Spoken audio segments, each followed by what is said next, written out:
notre chaîne Histoire en français. J'espère que vous allez bien et bienvenue dans cette nouvelle vidéo. L'histoire de cette vidéo, c'est la maison de l'escargot. Allez, on commence.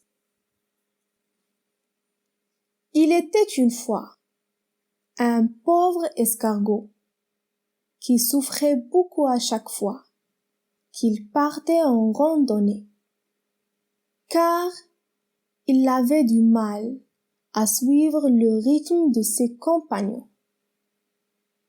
La coccinelle était aussi rapide qu'une souris, le mille-pattes avec ses mille pattes.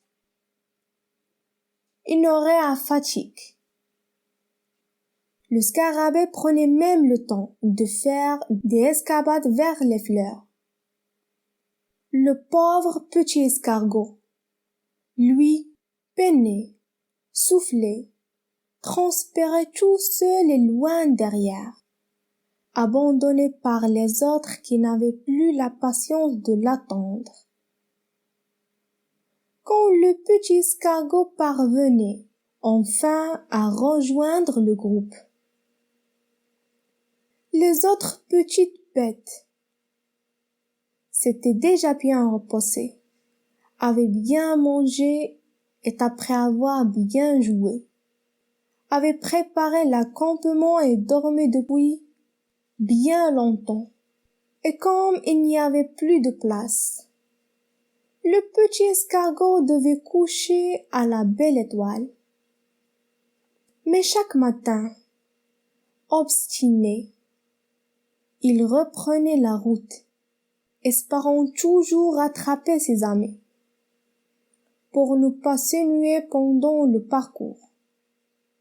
Il sifflotait, regardait à droite et à gauche, saluait les petites bêtes qu'il rencontrait.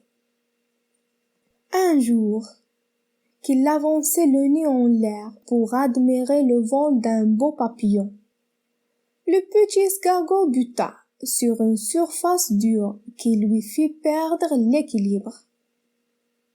Ça alors? Mais qu'est-ce que c'est? Se demanda-t-il car il n'avait jamais vu une chose pareille. Ce qui est normal puisqu'il s'agissait d'un coquillage perdu par un enfant qui l'avait ramené du bord de mer.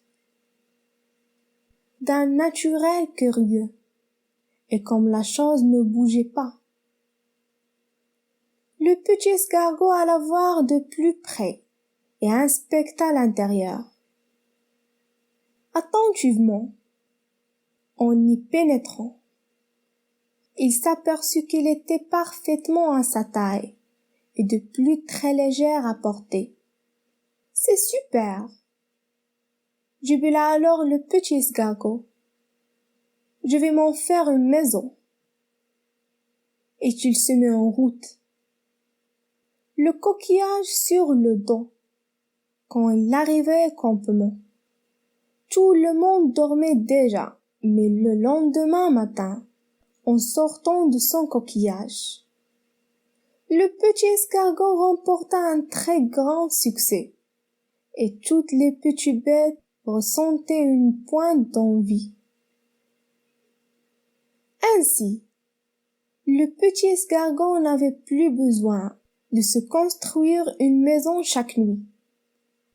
Il ne craignait plus ni le grand soleil, ni la pluie, et pouvait faire une sieste quand il le voulait. Les petites bêtes de la forêt cherchèrent alors toute une maison à s'en mettre sur le dos. Mais en fin de compte, il n'y en eut que pour l'escargot. Bonjour, n'hésitez pas à abonner dans notre chaîne, activez le bouton cloche et partagez la vidéo avec vos amis.